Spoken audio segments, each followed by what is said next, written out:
बिस्मिल्लाहिर्रहमानिर्रहीम। अस्सलाम वालेकुम जी बच्चों, क्या हाल है आपके? ठीक हैं। तो आज हम तीसरा लेक्चर करने लगे हैं जो हम गेस वर्क बना रहे हैं आपके मैथ के पेपर का। ठीक है जी।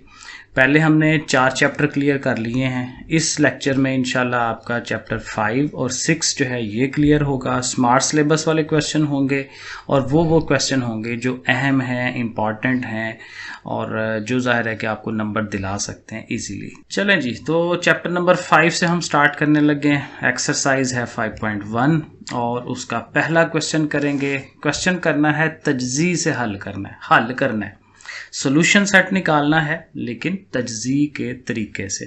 अब वो है क्या, ये आपके पास सामने एक सवाल है, क्वेश्चन नंबर 1 है ये। ठीक है। और ये उसने ना सवाल थोड़ा सा गलत लिखा हुआ है, यहाँ माइनस है सवाल के अंदर, प्लस के साथ वो हल नहीं होता, तो माइनस लगा के फिर ये हल होता है और फिर ही ये प्रॉपर आंसर आता है। तो यहाँ माइनस लगा लें। अच्छा, अब है क्या, तजज़ी कैसे होती है? तजज़ी का मकसद ये होता है कि ये जो दरमियान वाला पार्ट है ना, ये वाला, इसके 2 हिस्से बनाएं, 2 पार्ट्स बनाएं। ऐसे पार्ट्स के जिनको मल्टीप्लाई करवाएं, ज़रब दिलाएं, तो ये वाली जो चीज़ है ना ये आ जाए। जैसे मैंने ये 6 और 2 लिखा है तो 6 2s are 12 होता है। ठीक है, आ जाता है। और देखें 6 को मैंने माइनस का लिखा है, 2 को मैंने प्लस का लिखा है, क्योंकि -6 + 2 जब आप कैलकुलेटर में लिखेंगे तो आपको वो -4 देगा, जो कि आपकी ये असल रकम है। तो प्लस माइनस करने के बाद असल रकम आ जाए और ज़रब देने से ये वाली रकम आ जाए, तो वो हम कहते हैं जी ये हमने तजज़ी की है। तो ये इसके हमने 2 पार्ट्स बना लिए। अब देखें आपके पास 4 पार्ट्स हो गए हैं, पहले ये 2 और फिर अगले ये 2। तो इन दोनों में से हमने क्या करना है, कॉमन निकाल लेना है। जो चीज़ दोनों में है, x दोनों में आ रहा है, x को बाहर निकाल दें। यहाँ 2x थे, 2 पावर है ना, 2x है, तो एक x बाहर चला गया, एक अंदर रह गया, और इसका ये x भी बाहर चला गया, 6 रह गया। यहाँ पहुँचेंगे तो देखें 2 के टेबल पे ये दोनों चीज़ें आती हैं, तो 2 जो है उसको आप बाहर निकाल दें। तो जब 2 निकल जाएगा तो यहाँ हाली x और ये 2 6 12 होता है, तो इसलिए 6 लगाएंगे। और सवाल के हल होने की पहचान होती है ये दोनों चीज़ें एक जैसी आ रही होती हैं। तो x - 6 एक जैसा है, इसको आप बाहर निकाल दें। तो जब बाहर निकाल दिया तो बाकी क्या रह गया, x + 2, वो हमने लिख लिया = 0। अब ये 2 अमाउंट्स हैं, तजज़ी हो गई है, फैक्टर बन गए हैं। अब आपने क्या करना है, इस रकम को अलहदा से 0 के इक्वल, इसको अलहदा से 0 के इक्वल, क्योंकि ये दोनों 0 के इक्वल है ना, तो दोनों को अलहदा से हमने 0 के इक्वल लिख लेना है। अब यहाँ से क्या होगा, 6 को उठाएं उधर ले जाएं, क्योंकि x को अकेला करना है। 6 उधर जाएगा प्लस का हो जाएगा, 2 उधर जाएगा माइनस का हो जाएगा। तो फिर हमारे पास आंसर क्या आ गया, 6 और -2, हल सेट डन हो गया। ये काफ़ी इंपॉर्टेंट क्वेश्चन है, ठीक है, इसके आने के काफ़ी चांसेस हैं। फिर ये क्वेश्चन नंबर 8 है, ये भी इंपॉर्टेंट क्वेश्चन है, ये भी उसी तरह से करना है, लेकिन यहाँ ये याद रखें कि तीनों रकमों के साथ कोएफिशिएंट आ रहे हैं, अददी सर आ रहे हैं। उसका तरीका ये होता है कि इस वाले को, बाहर वाले को और बाहर वाले को, इनको आप ज़रब दिला लें, 3 3s are 9, उसको लिख लें साइड पे। और जो अगेन दरमियान वाले के आपने 2 पार्ट बनाने हैं, 2 हिस्से बनाने हैं, वो इस तरह से बनाएं कि 9 आए। तो 9 किस तरह से आता है, 9 1s are 9 हो सकता है, ठीक है। और यही कम्बिनेशन सही है, क्योंकि देखें 9 को हमने माइनस का रख लेना है, 1 को नहीं लिखा होता, वो 1 होता है, तो 1 को हमने प्लस का रख लेना है, सही है, ताकि -9 + 1 जब आप कैलकुलेटर पे करके देखें तो आपको -8 मिल जाए, वही ओरिजिनल चीज़ मिल जाए। और ज़रब देने से 9 1s are 9 आ रहा है, तो फिर ये हमारा कम्बिनेशन सही हो गया। अब आप कॉमन लेना फिर शुरू कर दें, इन दोनों में से कॉमन 3 के टेबल में आ रहे हैं दोनों, 3 लिख लिया। एक x भी बाहर निकलना है क्योंकि दोनों के पास x है, तो 3x बाहर है, एक सिंगल x रह गया, और 3 3s are 9। इसी तरह चूंकि इनमें कुछ भी कॉमन नहीं है तो +1 कॉमन ले लेते हैं और वही चीज़ x - 3 आ जाएगा साथ। फिर ये दोनों चीज़ें एक जैसी हैं, ये कॉमन निकलेगा, बाकी रह जाएगा 3x + 1, वो लिख लिया। फिर वही काम, दोनों को लहदा 0 के इक्वल, जब 0 के इक्वल रखेंगे -3 उधर जाएगा, प्लस का हो जाएगा। यहाँ 2 चीज़ें हैं, 1 ने भी जाना है, 3 ने भी जाना है। 1 जाएगा पहले, माइनस होगा, साइन अपना चेंज करवाएगा, और फिर 3 जाके उसको डिवाइड करा देगा। तो ये हल सेट जब हमारा बनेगा तो एक आंसर 3 आ गया, एक -1/3 आ गया, सही हो गया। तो ये दोनों आंसर हो गए।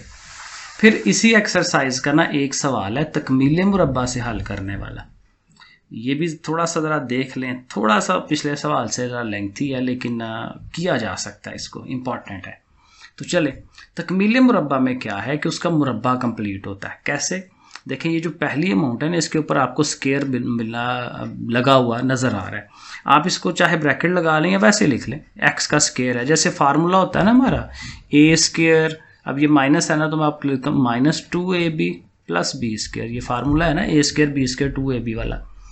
तो अब देखें यहाँ b स्केयर नहीं हमें मिलता, a स्केयर तो मिल जाता है क्योंकि ये 3 का स्केयर नहीं बन सकता। तो ये जो दरमियान वाली है ना, इससे हम 2ab बनाते हैं। वो किस तरह से? देखें, ये पहली अमाउंट है x का स्केयर हो गया, -2 फार्मूले का इंटू फर्स्ट टर्म, ये x लगा ली क्योंकि हमें पता चल गया है फर्स्ट टर्म का। अब बाकी क्या बचेगा, क्योंकि 2x तो ये आ गया, वो था 10, तो 2 5s आर चूँकि 10 होता है, तो बाकी जो अमाउंट है आपकी 5 होनी चाहिए। और यही b है क्योंकि होता है ना 2ab, तो 2ab ये b है, तो इस b का हमें स्केयर चाहिए, ये यहाँ पे स्केयर लिखा हो, इस b का हमें स्केयर चाहिए होता है। तो यहाँ जो 5 आया है उस 5 का हमें स्केयर चाहिए होगा, तो ये हमने खुद से लगाना है, सवाल में नहीं है ये चीज़, खुद से लगाएंगे प्लस में। तो जब जो चीज़ खुद से प्लस में लगाते हैं तो उसका अपोजिट भी लिखना पड़ता है माइनस में, क्योंकि सवाल फिर चेंज हो जाता है ना, खुद से रकम तो नहीं ला सकते, लेकिन ज़रूरत के लिए ले आते हैं, लेकिन उसका फिर उल्ट करना पड़ता है। अगर प्लस की अमाउंट लगाई है तो फिर आप माइनस की लगाओ, और ये जो -3 है ये तो पहले से आ रहा है। अब क्या होगा कि ये जो यहाँ तक है ना, ये जो इतनी रकम है, ये आपका फार्मूला बन गया a square b square 2ab। तो जब ये हो तो हम लिखते हैं a - b होल स्केयर, ठीक है, पहला फार्मूला उसको देखें। अब आगे ये माइनस है, 5 का स्केयर 25, 3 वैसे ही उसके साथ। अब इसके ऊपर तो स्केयर बन गया, 25 और 3 ये मिलकर 28 हो जाएगा, माइनस का साइन है साथ। और अब फार्मूला बनाने के लिए 28 के ऊपर ज़बरदस्ती का ना स्केयर रूट लगा दें और उसको फिर स्केयर बना दें, क्योंकि स्केयर और स्केयर रूट एक दूसरे के उल्ट होते हैं, ये दोनों काट के फिर 28 आ सकता है ना वापस। तो हमें ये स्केयर चाहिए था, तो उस स्केयर के लिए फिर हमें ये ज़बरदस्ती जो है ना, ये जज़र या स्केयर रूट लगाना पड़ा। सही हो गया। लेकिन अब ये अगेन थोड़ा सा देखना पड़ेगा, 28 होता कैसे है? 28 होता है 4 × 7, है ना, और 4 जो है किस चीज़ का स्केयर रूट होता है? इसका जब 4 का जज़र लेते हैं तो वो 2 आता है, उस जज़र से बाहर चला जाएगा, स्केयर रूट से बाहर चला जाएगा, ये बन जाती है 28 जो अंडर रूट है वो 2√7 बन जाता है। तो हमने फिर उसकी जगह ये लिख देना 2√7, सही है।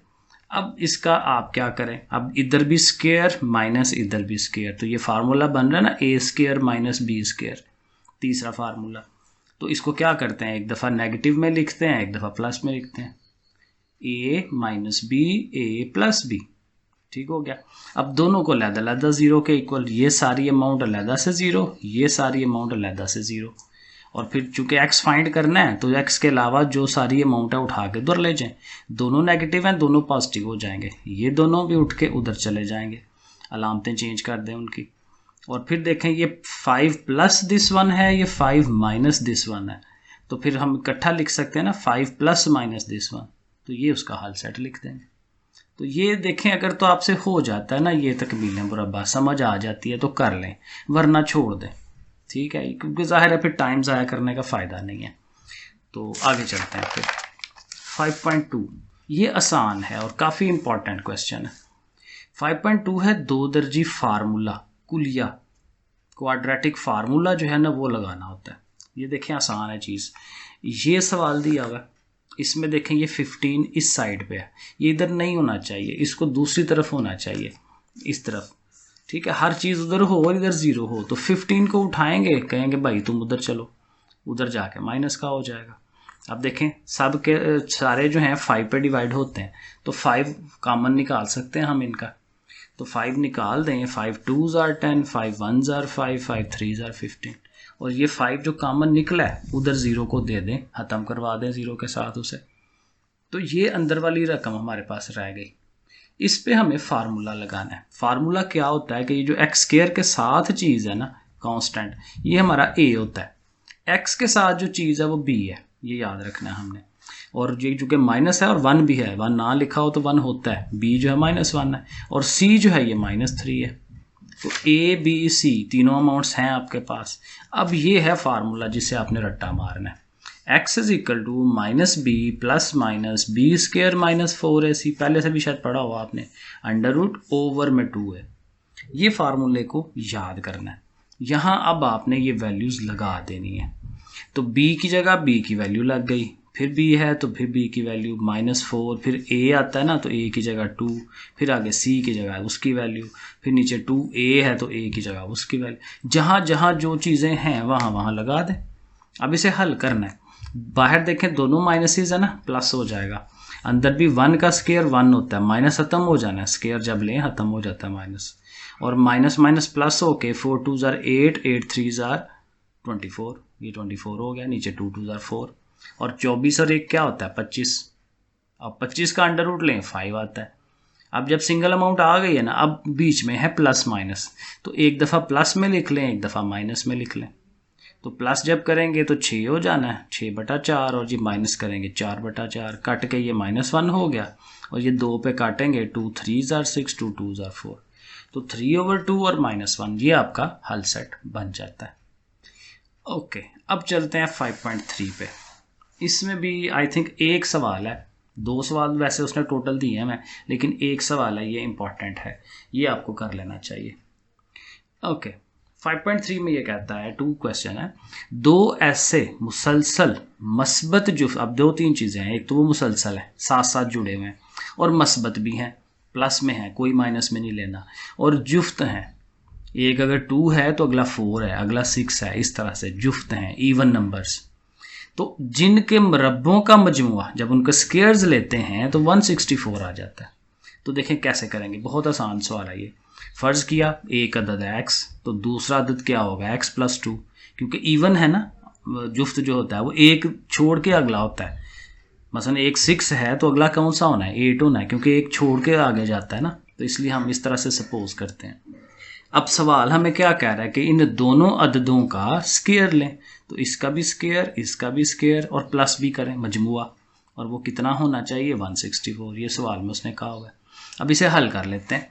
ये x तो अकेला ही है, उसका स्क्वायर हो गया, फिर ये x + 2 का होल स्क्वायर है, यानी ये वो फार्मूला हम लगाएंगे a² b² 2ab वाला। तो ये a का स्क्वायर, फिर b का स्क्वायर प्लस 2ab, और इधर 164। अब इसको x² 2x² हो गया, 2 2 ज़ार 4, और साथ x भी है 4x, और 2 का स्क्वायर लेंगे 4, और 164 उठा के इधर ले आएंगे, क्योंकि इधर 0 होना चाहिए, 164 इधर आएगा तो माइनस का हो जाएगा। सही है, अब आगे चलें। 164 में से ये 4 निकल जाएगा, -160। हर चीज़ कैलकुलेटर पे किया करें छोटी छोटी, ठीक है। अभी भी देखें इनमें से 2 कॉमन हो सकता है, 2 के टेबल में ये सारे आते हैं तीनों के तीनों, तो एक 2 निकाल दें, तो इसका 2 निकल गया, 2 2 ज़ार 4 वो आ गया, और 280, क्योंकि 160 है ना, 280 ज़ार 160, तो ये 2 निकाल के वो ख़त्म करा दें, जैसे मैंने यहाँ कराया था कि 5 कॉमन लिया था तो 5 उधर जाके ख़त्म हो गया था, तो बाकी आपके पास ये रह गई। अब इसको दोनों तरीक़ों से आप कर सकते हैं, फार्मूला लगा सकते हैं या तजज़ी कर लें। तो तजज़ी बना लें, ज़्यादा आसान है। बीच में 2 ऐसे 2 चीज़ें बनानी है कि जिनको प्लस माइनस करें तो 2 आ जाए, लेकिन मल्टीप्लाई करवाने से 80 आए। तो 10 8 ज़ार 80 होता है, और 10 को प्लस का रखेंगे क्योंकि ये अमाउंट आपकी प्लस की है, और -8, 10 में से 8 निकालें 2 आ जाएगा। बाकी फिर वही है, कॉमन लेना, ठीक है, इन दोनों में से कॉमन, इन दोनों में से कॉमन, फिर जो अमाउंट्स आ गई हैं उनको अलग-अलग 0 के इक्वल रख लेंगे। सही है, और 2 आंसर्स -10 और 8, माइनस वाला आंसर नहीं लेना क्योंकि उसने कहा है पॉजिटिव आंसर होना चाहिए। तो x आ गया 8, तो एक अदद आ गया 8, तो दूसरा अदद क्या था, उसमें 2 जमा करना था, 8 + 2 10, तो एक अदद 8, दूसरा अदद 10 हो गया। ये है आपका 5वां चैप्टर। तो ये तकरीबन को 4-5 सवाल हैं, ठीक है, ज़्यादा नहीं है, लेकिन फिर वही बात है, थोड़ी सी मेहनत तो करनी पड़ेगी ना आप लोगों को। अब चलें 6.2 पे। वीडियो थोड़ी लंबी हो जाएगी, लेकिन चलें 2 चैप्टर तो क्लियर होंगे ना आपके। चलें जी, अब 6.1 में कुछ खास चीज़ नहीं थी। 6.2 में कुछ छोटे छोटे का एक ही सवाल बन रहा था। ठीक है। तो ये साथ साथ में अहम सवाल ज़ाहिर मैंने आपको बताने हैं जो ज़्यादा इंपॉर्टेंट है, लेकिन फिर वही बात है कि जो सारी तैयारी है उसका कोई नंबर बदल नहीं होता। ठीक है, जिसने सारी कर लेनी है वो ऑलवेज आगे रहेगा। ओके, 6.2 का क्वेश्चन नंबर 3 का सी पार्ट है और ये उसने सी एक कालब दिया हुआ है मैट्रिक्स। इसका वो कहता है ट्रांसपोज ले लें।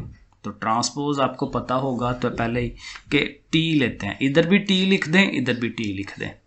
और ट्रांसपोज कैसे होता है कि जो रो है, कतार जो है, उसको पकड़ के कॉलम बना लें। बस ये ए और माइनस बी है ना, तो उसको आपने कॉलम की फॉर्म में लिख देना है। इसी तरह दूसरी कतार है सी और डी, तो उसको आप ऐसे कॉलम की फॉर्म में लिख दें। बस, तो ये ट्रांसपोज हो गया। ये 2 नंबर का सवाल हो जाता है। आगे चले 6.3, उसमें आपने करना है जी जमी मकूस। क्वेश्चन नंबर 2 का ये बी पार्ट है। जमी मकूस क्या होता है? इंग्लिश में कहते हैं एडिटिव इन्वर्स। सिंपल काम है कि आपको जो मैट्रिक्स दिया हुआ है उसके एलिमेंट्स के, चीज़ों के साइन चेंज करवा दें। अगर यहाँ कोई होता ना माइनस का, तो उसको प्लस का कर लेते और प्लस के वालों को माइनस का कर लेते। ये सारे प्लस के हैं तो हमने सारों को ही माइनस का कर दिया।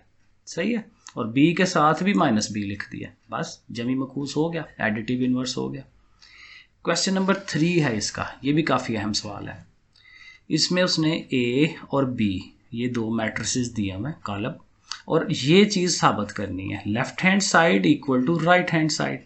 तो बहुत आसान सी चीज़ है, पहले हम लेफ्ट हैंड साइड को ले लेंगे और इसको जैसे उसने कहा है वैसे हल कर देंगे। 3b, तो देखें 3 लिख के आगे b लिख दिया, -3a आगे a लिख दिया। और चूंकि ये इनके बाहर 3 लिखे हुए हैं ना, तो मतलब क्या है कि 3 से मल्टीप्लाई करवा दें। सो 3 से मल्टीप्लाई, 3 1 3, 3 7, हर एलिमेंट को, हर रुकन को 3 से ज़रब देनी है। 3 7 21, 3 4 12, 3 6 18 एंड ब्ला ब्ला। इसी तरह से इसको भी सारा कर देंगे। अब बीच में माइनस है तो माइनस करवाना है, पहले को पहले से माइनस, दूसरे को दूसरे से माइनस, वो ऐसे लिख लिया। और फिर एक्चुअली कैलकुलेटर पकड़ेंगे और उसे करवा लेंगे। 3 में से 6 ये, 21 में से ये।